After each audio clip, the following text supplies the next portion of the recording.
If you want to stop syncing files to OneDrive, I'll show you the fastest way to do it on your PC, whether you want to stop syncing just a few folders or completely turn off syncing on that computer.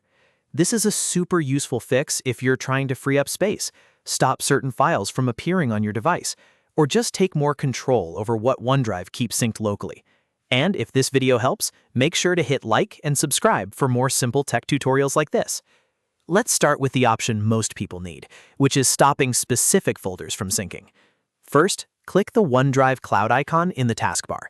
You'll usually find it in the bottom right corner of your screen near the clock. If you don't see it right away, click the little arrow to show hidden icons. Once OneDrive opens, click the gear icon, then choose Settings. This will open the OneDrive settings window. From here, go to the Account tab. This is where OneDrive lets you manage what's connected to your computer.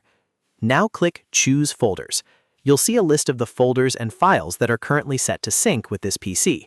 If there are folders you no longer want on this device, simply uncheck them. This tells OneDrive to stop syncing those selected items locally. After you've made your changes, click OK. OneDrive will apply the update, and those folders will no longer sync to your computer. This is the best option if you still want to keep OneDrive active, but only for certain files and folders. Now, if you want to stop all syncing completely on this computer, there's one more step. Stay in the Account tab and click Unlink this PC. OneDrive will ask you to confirm the action, so go ahead and confirm it. Once you unlink the PC, Microsoft OneDrive will stop syncing files on that computer entirely. Your files will remain in the cloud, but the app will no longer keep them updated on this device. This is useful if you're switching computers, troubleshooting sync problems, or just no longer want OneDrive connected here. And that's it. You now know how to stop syncing files to OneDrive, either by removing specific folders or by unlinking the entire PC.